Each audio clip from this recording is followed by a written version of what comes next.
então, né? Vamos lá, né, Cidinha? Vamos começar. Eu acho que a gente pode começar falando da primeira vez que a gente se encontrou, sabe? Eu gosto muito dessa história, porque é um encontro, né? Sim. E eu acho que nós nos encontramos institucionalmente, você representando a cultura, eu representando o turismo. E nós fomos visitar um patrimônio. Sim. E aí nós fomos lá nas ruínas. E eu acho assim que foi muito interessante que o primeiro impacto é a gente ver aquela estrada, né? Até chegar às ruínas. Então aquela caminhada que a gente optou por ir a pé, né? Para onde que estava levando aquelas ruínas, o que significava aquelas ruínas daquele jeito naquele momento e aquele encontro que se desdobrou em um monte de outras coisas depois. E é tão simbólico que ali é o encontro dos dois rios daqui. Então eu acho que naquele dia encontrava turismo e cultura, o institucional, encontrou Cidinha e Leila e hoje nós estamos aqui, porque o nosso encontro superou, né, a esse institucional. Hoje há uma generosidade muito grande nessa nossa parceria. Sim. Então é um prazer estar aqui para a gente estar falando de um projeto que é nosso. E desses dois assuntos, né, Cidinha? Porque se a gente encontrou num primeiro momento, né, junto com aquele rio, junto com aquela estação completamente em ruínas, depois de um tempo a gente volta lá, muito emocionada, para ver ela completamente restaurada. E nós somos convidadas para essa inauguração e não sei se você lembra, nesse dia tinha chovido muito, o Centro Cultural colocou, o Instituto Cultural Uzi Minas colocou carro para levar até lá e nós duas pedimos permissão para ir a pé. E a primeira vez que nós passamos ali, o mato estava alto, nos tampava. Eu sei que nos tampar não é um mato tão difícil, grande, né? mas estava muito alto aquele dia. Sim. E isso é fruto desse encontro, esse nosso roteiro que a gente vai conversar aqui hoje. Exatamente. E assim como naquele dia, naquela inauguração, tudo restaurado, a proposta era contar a história da cidade, contar a história do bem. A gente também propõe contar essa história, né? E hoje é um bem patrimonial, mas é um atrativo turístico e um dos mais visitados aqui da nossa cidade, da nossa região, né? Então ele está cumprindo o seu papel e esse diálogo turismo e cultura, né? Ele é rico. O turismo, ele vai dar vida a esse conteúdo que a cultura traz. Então, isso é muito rico. E eu acho que deu vida ao nosso encontro também. Deu sim.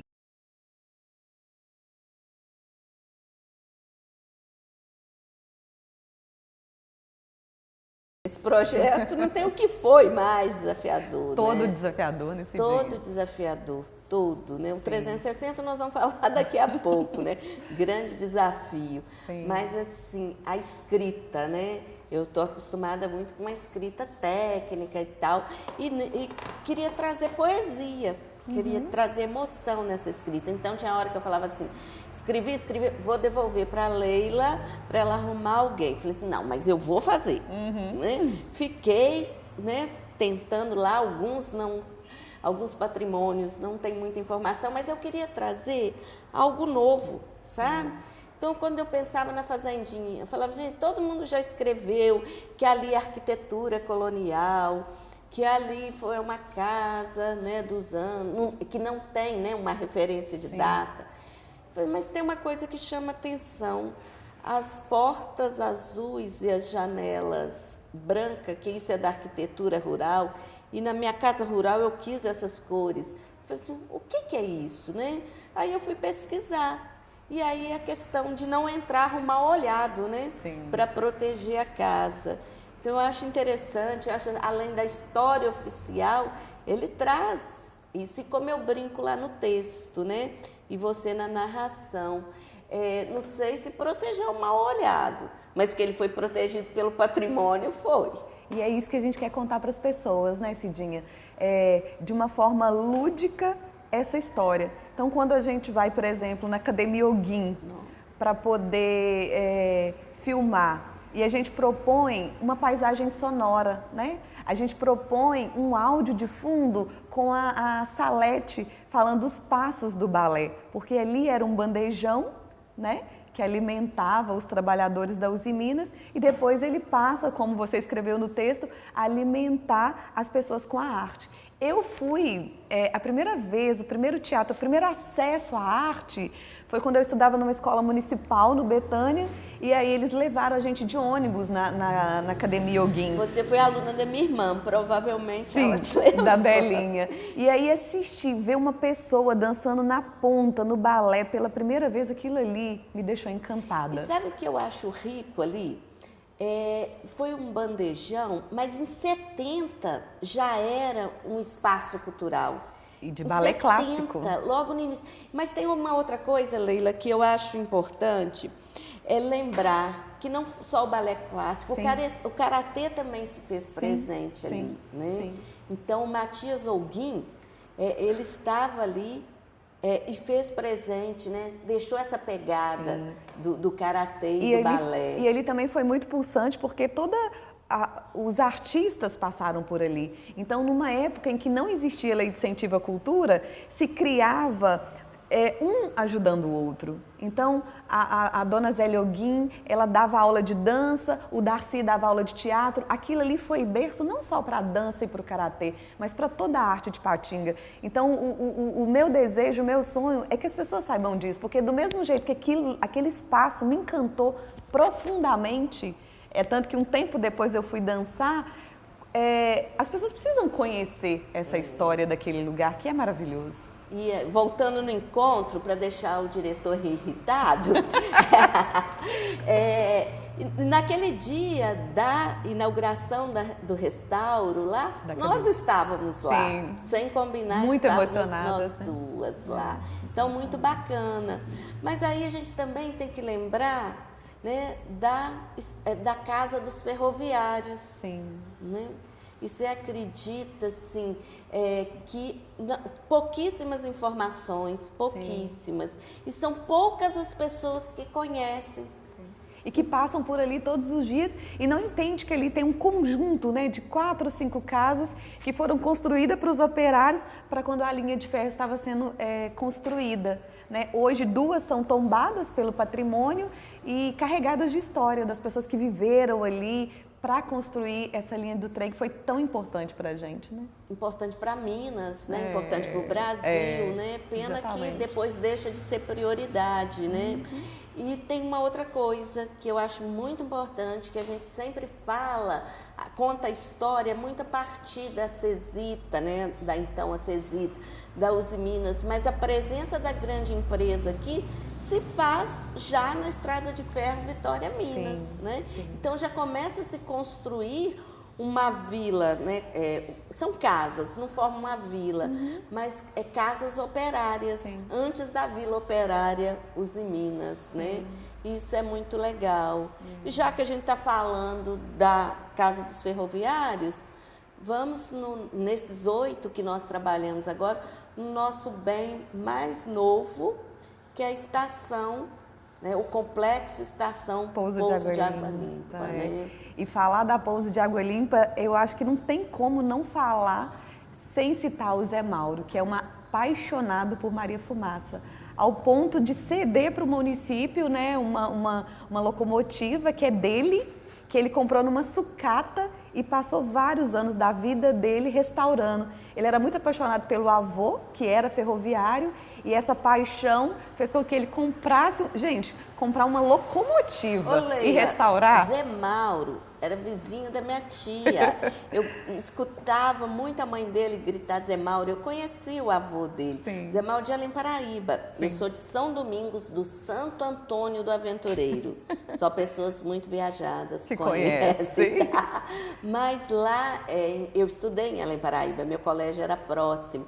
Mas tem uma coisa que aí eu vou falar da raiva, mas eu vou falar de uma raiva, assim, bem específica mesmo. Nós temos lá esse complexo turístico, Estação Pouso de Água Limpa. Ele está mais tempo desativado do que ele funcionou. Então, seria um excelente produto turístico, ele tem toda uma história bacana, que quis fazer uma referência, né, à questão da ferrovia, da importância em Minas. Mas parado, minha amiga, nós precisamos que ele volte. Existe, né, eu vejo que já teve vários esforços, mas ainda é preciso, né, um desejo mesmo para que ele realmente funcione, né? Eu acho que, agora outro lugar também que eu gosto muito de falar é da Casa do Congado, né? A Casa do Congado, dela agora, né? Que é uma casa que, num primeiro momento, ela é tombada para proteger o congado, que na ocasião não existia nenhum tipo de documento ou processo que pudesse proteger o congado, e foi uma casa que foi protegida para proteger o congado, mas ela vai para além disso, né, Cidinha? E aí, a história, o que está escrito? E você, na época, o primeiro texto que eu te mandei, você me chama a atenção. Sim. Você fala assim, Cidinha, nós não vamos falar do congado, nós vamos falar da casa. E da casa não encontrei pesquisa.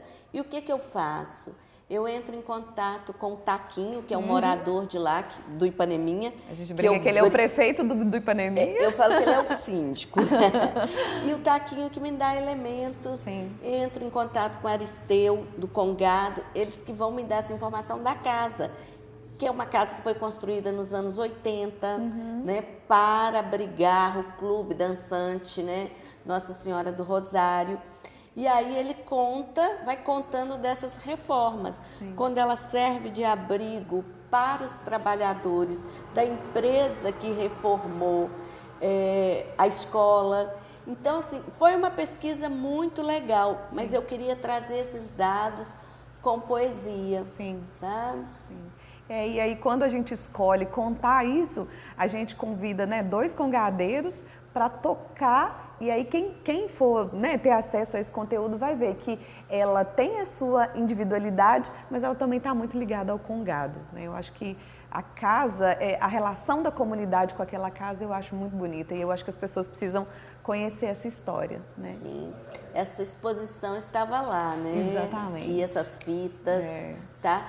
E a igreja do Ipaneminha. Sim, que é uma igrejinha linda, né? Eu acho, toda vez que eu vejo o congado dançando a dança da fita, a gente já filmou uma ficção lá, sabe? Que foi o Casamento Negro. Eu acho que pra mim, aquela casinha, aquela igrejinha, traz muitas lembranças. Eu lembro que uma vez, quando meu filho estava com 1 aninho, e aí eu ainda trabalhava na prefeitura, e a gente fez uma festa lá junto com o congado, e aí veio um congadeiro e colocou um capacete nele, sabe, de congadeiro, com essas fitas aqui. Eu tenho uma recordação muito gostosa de ver essa dança da fita com o meu filho podendo ter acesso a essa cultura e a essa riqueza, quando tantas crianças nunca vão ver um congado. E quando a gente vai para o rural, a gente quase que fica lá e estamos esquecendo, mas não vamos falar do Zé Leoguim, do teatro. Sim. Que está, né, nesses 8 patrimônios agora, Sim. que nós estamos trabalhando no roteiro. Né? E o teatro, falar do teatro do Zé Leoguim é falar da dona Zé Leoguim, falar dos artistas, de tantas oportunidades de assistir espetáculos incríveis lá, sabe? Eu assisti muita coisa bacana lá, eu dancei naquele palco, então eu pude estar de público e também estar em cena e ver essa riqueza cultural que a gente tem aqui, né? Eu também já fui em várias atividades, mas atividades artísticas, mas o espaço da acolhida, da formação. Sim, também sim. Lá é espaço para formação, para reuniões, né? Para valorização desse artista local. Exatamente. E saindo do Teatro Zé Leoguim, a gente vai para a Igreja Nossa Senhora do Esperança, né? Gente, tô eu aqui esquecendo. Já fui até criticada. Mas isso a gente conta depois. Sim, que também é uma igreja que foi construída em tempo recorde, né, Cidinha? 12 dias. Natal de 59, né? Estava sendo comemorado lá, né? Celebrado lá. Sim. E muito rico, porque assim, ela usa nesses moldes do acampamento, então ela vai usar madeira, né, para ser construída. Ela seria provisória e está até hoje. Sim. É um bem tombado, né? E a escolha do nome Esperança, porque nós estamos falando da década de 50, 59, né? Nós estávamos aqui numa região recebendo várias pessoas devido à presença de uma grande empresa, que movia não só para dentro da grande empresa, mas também para a construção, né, ampliação desse espaço que nós estamos aqui. Então, aqui é um mosaico, né? Sim. Um mosaico de cultura, é um mosaico mesmo. Nós recebemos pessoas de vários lugares, então era um local da esperança. Exatamente. Então, foi muito bacana fazer essa pesquisa, escrever. Eu espero que a gente consiga levar para as pessoas, despertar nelas esse desejo.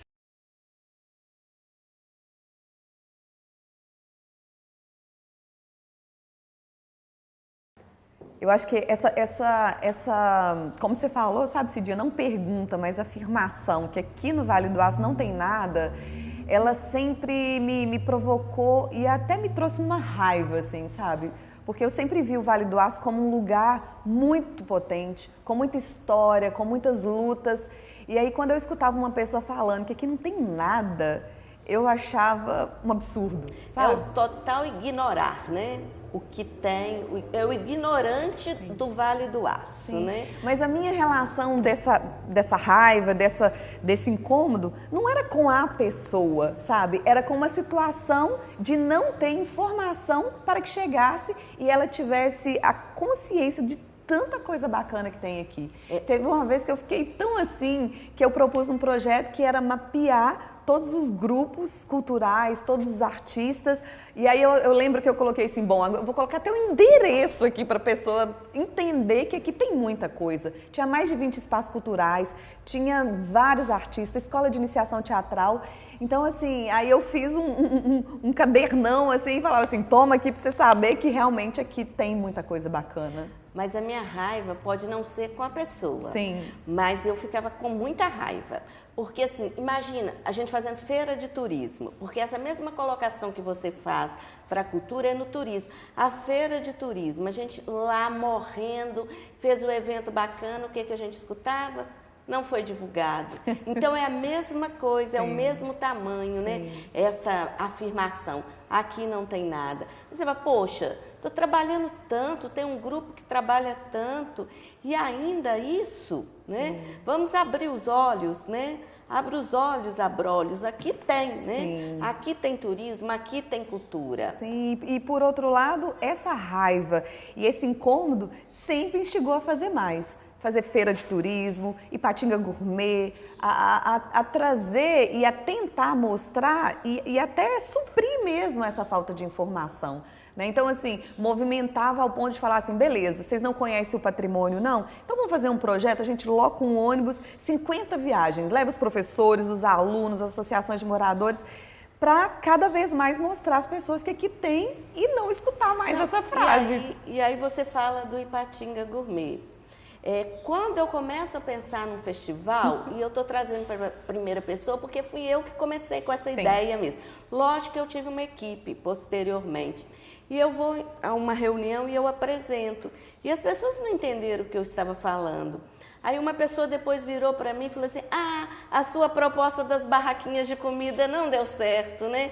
Aí eu falei com ela, minha filha, eu sou muito metida para fazer barraquinha de comida, né? Sim, e hoje o evento está desse tamanho que desse tamanho. Né? Então eu acho que essas provocações, elas só nos instigaram a ir mais, sabe? E eu vou te falar, e o que mais me provocou, me moveu para fazer o Ipatinga Gourmet foi mostrar que não seria barraquinhas. Sim. E aí, Cidinha, sabe uma coisa que me deixou muito feliz e muito assim, quando eu entendi também que não era um desejo solitário, sabe? Quando a gente encontra, e aí depois quando a gente vai para o Projeto Turismo no Vale, que a gente vê que tem pesquisa, olha, isso não é só fala da Leila, tem um diagnóstico que prova isso, tem dados que mostram isso, então, tipo assim, tem outras pessoas que também estão reforçando esse coro para reafirmar que aqui tem muita coisa legal. E dentro desses estudos, né, aponta os caminhos, o que já está dado aí, né? Então, essa afirmativa que às vezes vem como pergunta, o que fazer no Vale do Aço, né, e logo vem a afirmativa porque aqui não tem nada, ela serve assim, mexe comigo, me deixa nervosa, mas como boa libriana que eu sou, eu aprendi a fazer o seguinte, eu me calo 5 segundos, eu elaboro e aí eu vou te chamar de ignorante, mas por ignorar aquele fato, sim, não no sentido pejorativo. Sim. Porque se eu falar com raiva, eu te chamo de ignorante no sentido pejorativo. Sim. Então vamos dar uma elaborada e vamos responder. Tá? Para muitas coisas eu faço assim. Sim. Aí as pessoas acham que eu sou até calma, sou não.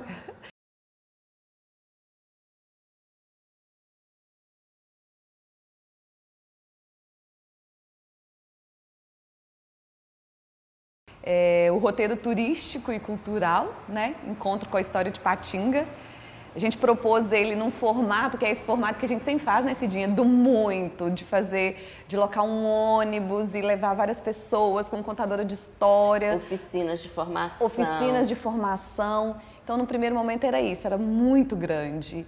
E aí, com essa situação que a gente está vivendo hoje, a gente precisou levar para o virtual. E aí foi um desafio enorme, porque eu brinco que eu sou analógica, né?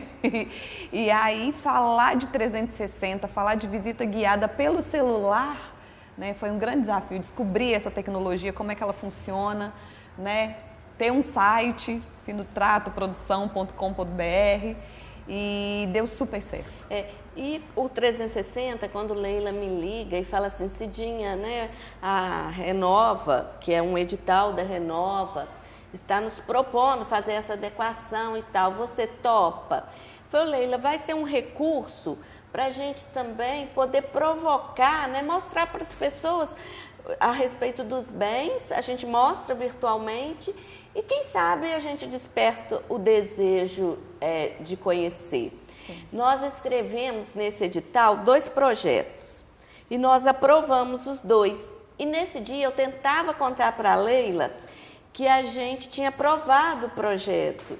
E a Leila não me atendia, não lia as minhas mensagens, gravava e me falava assim, eu estou na estrada. Eu falei, gente, mas quem está gravando não pode ouvir. Então, assim, são projetos, né? Nós aprovamos o Ipatinga Gourmet e esse roteiro, né?